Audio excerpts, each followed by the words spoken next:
Connaissez-vous la Légion étrangère ? De toutes les unités de l'armée de terre, c'est probablement l'une des plus célèbres, mais également l'une des plus mystérieuses.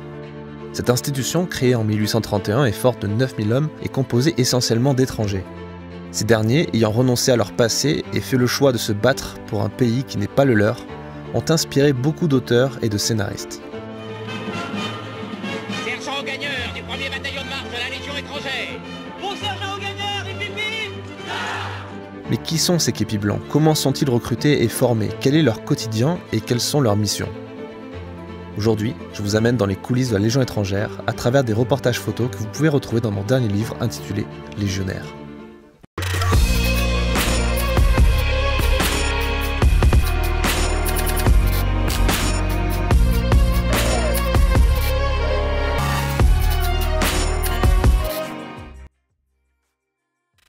Avant de commencer cette vidéo sur la Légion, il faut que je vous explique pourquoi je suis absent de YouTube depuis quelque temps.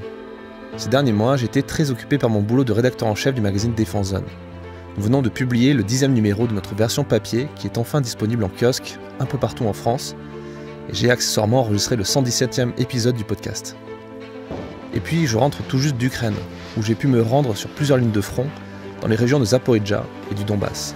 Donc là on est en train de marcher jusqu'à la Zero Line, donc la première ligne, qui est à peu près à 700-800 mètres des Russes.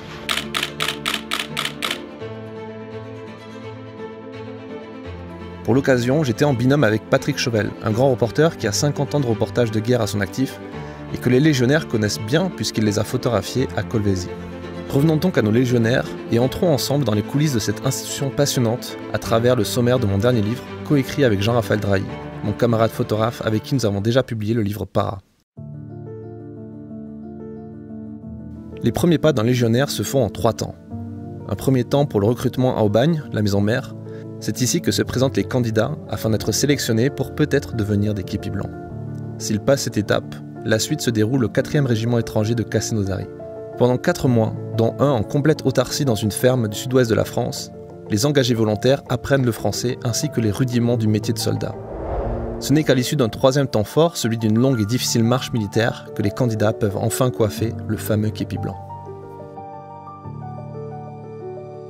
Au même titre que n'importe quel soldat de l'armée de terre, un légionnaire s'entraîne tout au long de sa carrière. Et cet entraînement l'amènera à beaucoup voyager, car les manœuvres n'ont pas lieu uniquement en France.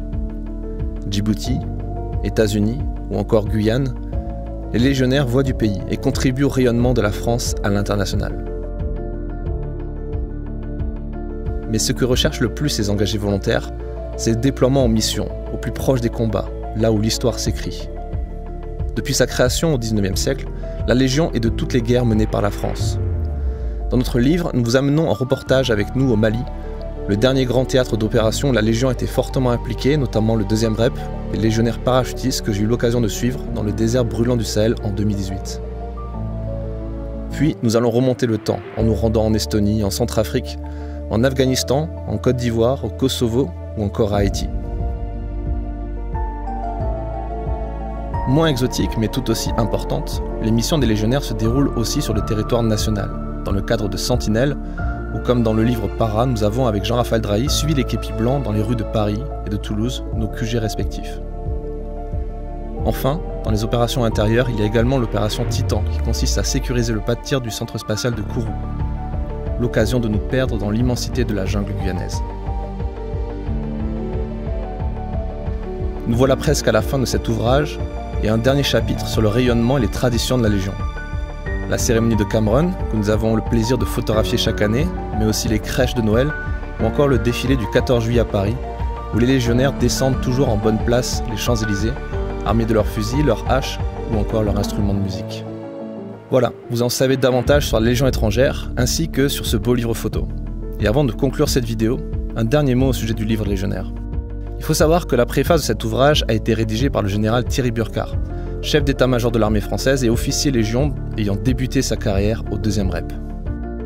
D'ailleurs, nous en profitons pour le remercier une fois de plus, ainsi que tous les légionnaires qui ont eu la gentillesse de nous accueillir lors de nos reportages en France et en opération. Enfin, merci aux centaines de lecteurs qui ont déjà commandé notre livre et qui en ont parlé autour d'eux. Merci aussi pour vos très bons retours sur cet ouvrage imprimé en France sur du papier photo de qualité. Si vous souhaitez commander un exemplaire, rendez-vous sur la librairie en ligne de Défense Zone, vous trouverez les liens en description de cette vidéo. Merci pour votre écoute et à bientôt.